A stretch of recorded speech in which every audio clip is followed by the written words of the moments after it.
Chapter 4. The one who reveals our purpose.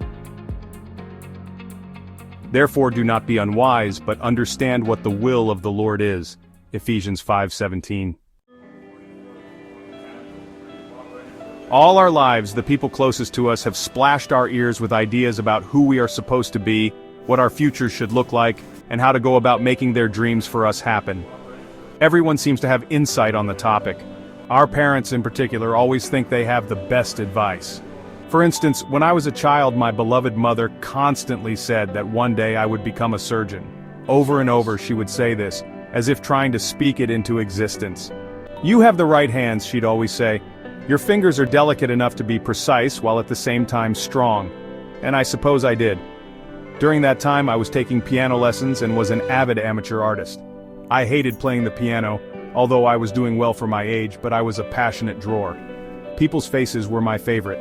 I once showed some of my sketches to friends at school. They flatly refused to believe I had drawn them. I couldn't understand why.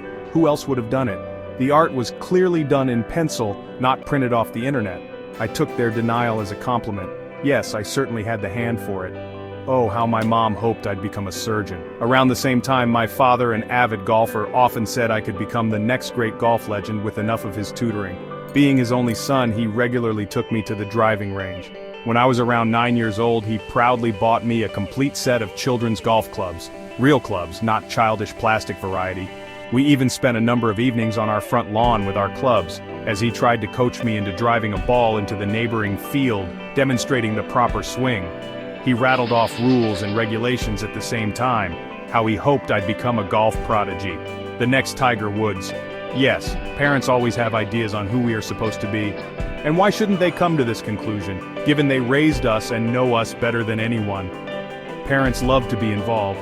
Some not only select their children's wardrobe but also determine their college, the major at the college, as well as their later career, and often even their religious beliefs.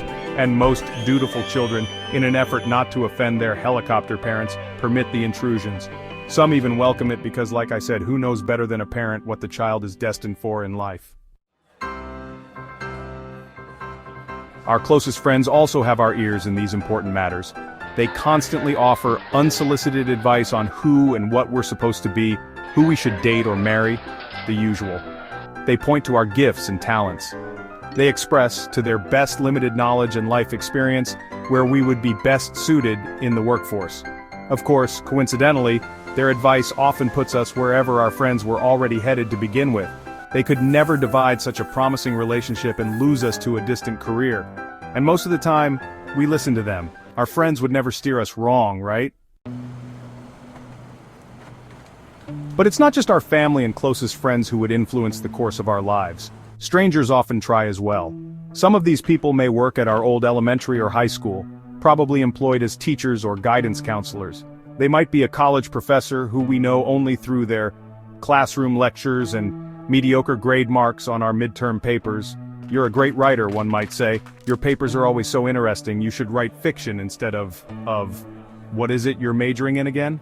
The problem is that being a writer is not a purpose. It is a gift to assist in the purpose, or maybe intended by God, to pay the bills while giving the person the free time needed to work on their actual purpose. But I already covered this. Some of these advice donors may work for the government, the local news network, or a faraway advertising firm. Everyone we know and don't know seems to understand more about what we're supposed to do with our lives than we do. Even my army recruiter, who didn't know me from Adam, was emphatic that I was born to be an Abrams tank crew member. And guess what? Under his expert direction and cajoling, that is exactly the military occupation I settled upon when I was just 17 years old, and still dripping wet behind the ears. Why was the man so adamant about this particular occupation? Because he himself was a tanker. He knew the type, and I was definitely the type. I also had ideas about who I was and what I wanted to do with my life. Every person does it in some form or fashion.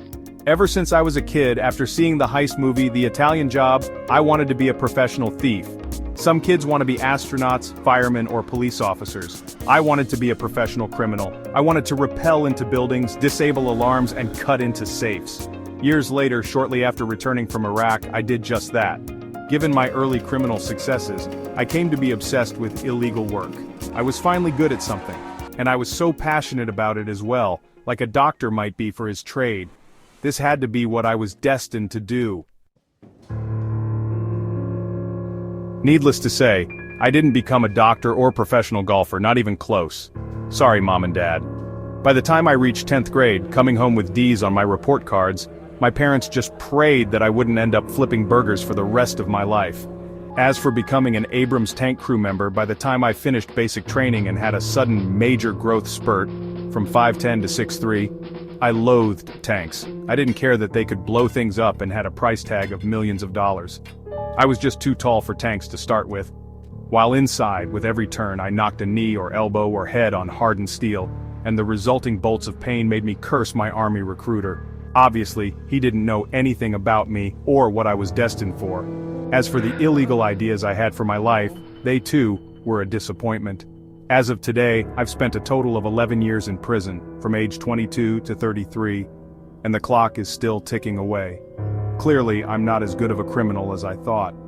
One thing is certain, if I continued down the criminal path, I would probably spend the rest of my life going in and out of prison until I'm too old to rappel into a bathtub. This is not the life I want. I don't care how much money is waved in front of my face. Being Christian now, on top of it all, permanently certifies the death of that illegitimate career and purpose as even an option. So having said all of that, who can tell us our life's purpose? Everyone has their opinions, you and me included. If my parents, wise Army recruiter, and myself got it so wrong, then who? Well, let's dive right into that.